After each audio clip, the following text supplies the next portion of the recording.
चलिए तालिबान के बारे में बात करते हैं।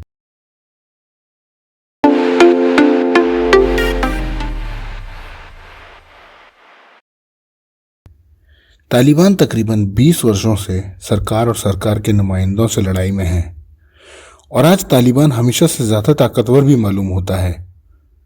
खबरों में आप देख ही रहे होंगे कि अमेरिकी सेना अफगानिस्तान की ज़मीन छोड़कर वापस अपने मुल्क लौट रही है। अमेरिका के राष्ट्रपति जो बाइडेन अपनी सेना को सितंबर 11, 2021 से पहले अफगानिस्तान की ज़मीन से बाहर निकालना चाहते हैं, जो शायद ना चाहते हुए भी तालिबान को और ताकतवर करने का कदम होगा। आखिर ये तालिबान कौन है, क्या है जिसके बारे में पूरी दुनिया बात कर रही है? तालिबान के पास इतनी ताकत कैसे है और क्यों लोग इनसे इतना डर रहे हैं? क्या तालिबान अब अफगानिस्तान पर कब्जा कर लेगा?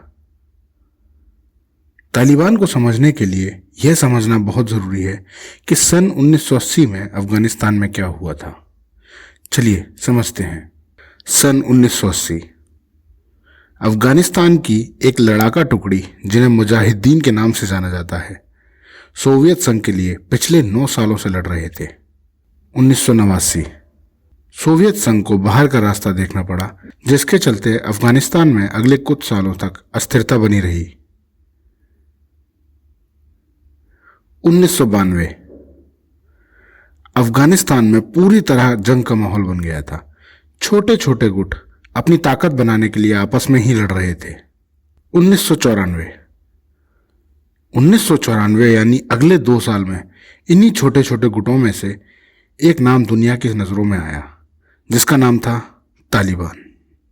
तालिबान के अधिकतम सदस्य कट्टरवादी थे और इस्लाम को रूढ़िवादी तरीके से मानने और बढ़ाने के लिए तालीम हासिल कर रहे थे। अफगानिस्तान का एक आम नागरिक परेशान हो चुका था इस अव्यवस्था और किसी भी कानून के ना होने से। इधर कांधार से निकलकर शहर शहर घूमता तालिबान का जखीरा हाथों में हथियार लिए ये कहता फिर रहा था कि इस मुल्क को हम फिर से शांत और महफूज बनाएंगे। सन 1996 तक तालिबान ने अफगानिस्तान को इस्लामिक अमीरात घोषित कर दिया। खुद को सही मानते हुए आम जनता पर इस्लाम के नाम पर नियम कानून कायदे थोपने लगे। क्या थे ये नियम कानून? जैसे आप सिनेमा नहीं देख सकते, संगीत नहीं सुन सकते, लड़कियां विद्यालय नहीं जा सकती, औरतें काम पर नहीं जा सकती, तालिबान द्वारा तय किए हुए कपड़े ही आपको पहनने होंगे। क्या पहनना है, कैसी दाढ़ी रखनी है, क्या बोलना है, क्या नहीं बोलना है, सब कुछ तालिबान तय करता था। कुल मिलाकर सिर्फ पाबंदियां ही पाबंदियां। फिर आया सन 2001, 9/11 का हमला हुआ।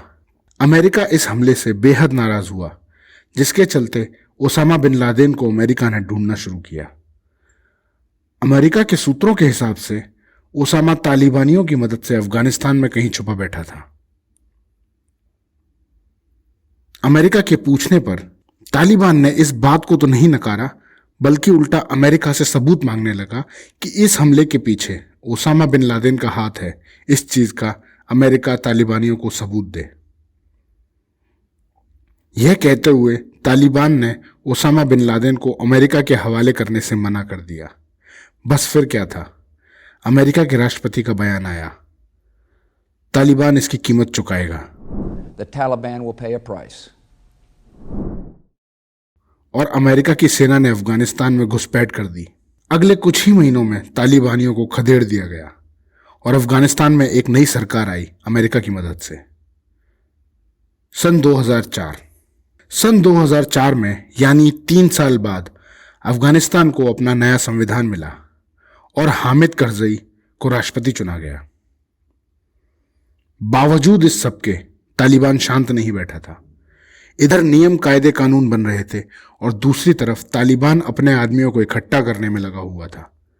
तालिबान चाहता था कि अफगानिस्तान की सत्ता उनके हाथों में हो और विदेशियों को वह अपने मुल्क से भगाना चाहता था। इन सब के चलते अफगानिस्तान में अगले कुछ और सालों तक भयानक लड़ाई का माहौल बना रहा, मार काट लगी रही, विवाद बना रहा, जिसमें लगभग 40,000 से ज्यादा आम नागरिक घायल हुआ व मारा गया। 6500 से ज्यादा अफगानिस्तान की फौज के लोग, पुलिस व सरकारी कर्मचारियों ने जान से हाथ धोया।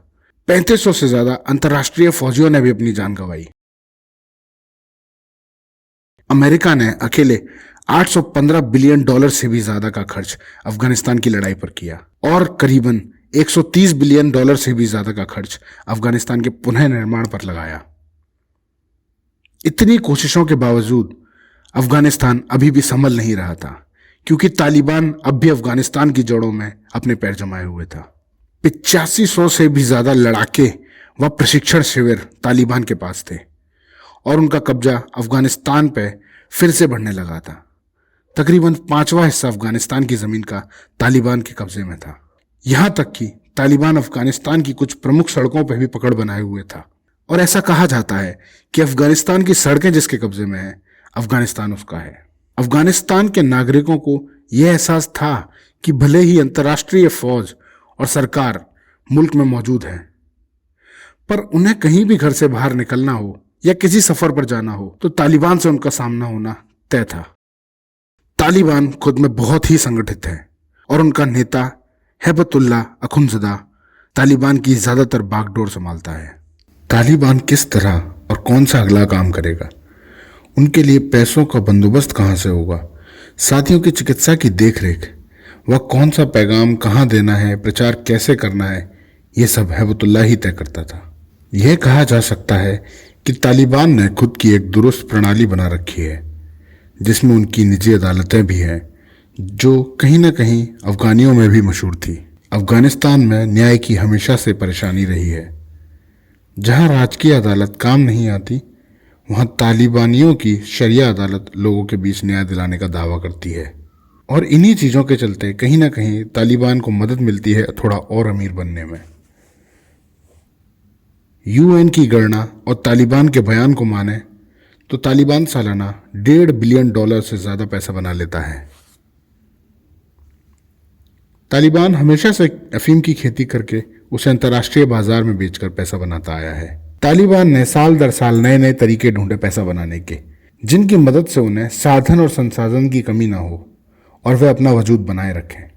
सिर्फ पिछले साल तालिबान ने अरबों डॉलर बनाए केवल अफीम, निर्यात व मैथ नामक एक नशे के अवैध पदार्थ को बेचकर।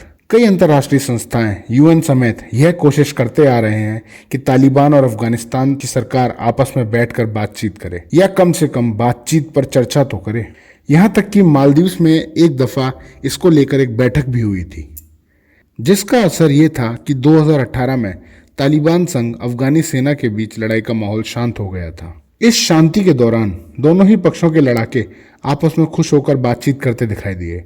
कई बार नमाज पढ़ते भी उनको काबुल में देखा गया, पर दुर्भाग्य से ये शांति वार्ता ज्यादा दिन न चल सका।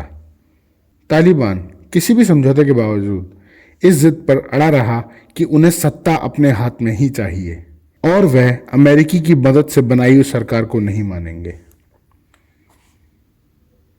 आज की सच्चाई क्या है? खैर, अब सवाल यह उठता है कि क्या होगा अगर अंदाजन 10,000 जवानों की अमेरिकी और नेटो की सेना की पूरी तरह से वापसी हो जाए? क्या अफगानिस्तान की स्थिति और सत्ता पहले से भी खराब हो जाएगी? क्या तालिबान के जुल्म एक आम नागरिक के ऊपर और बढ़ चढ़कर बोलेंगे?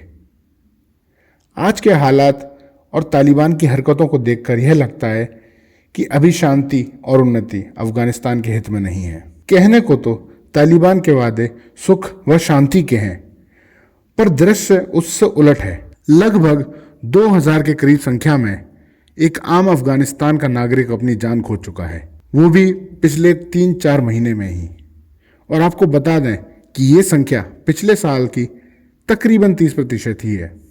और जो कत्लेआम का सिलसिला चल रहा है उसमें कई हस्तियां भी हैं, जैसे कुछ गायक, हास्य कलाकार, राजनेता, पत्रकार, सरकारी कर्मचारी और कुछ आम आदमी भी।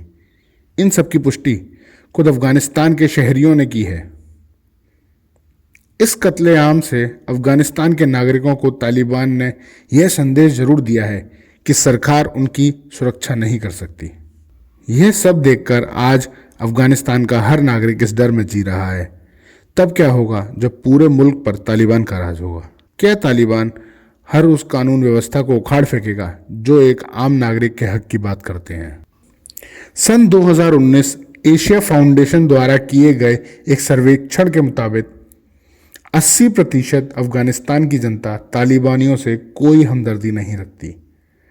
डर के साथ साथ एक नफरत का भाव भी उन लोगों में देखा जा सकता है।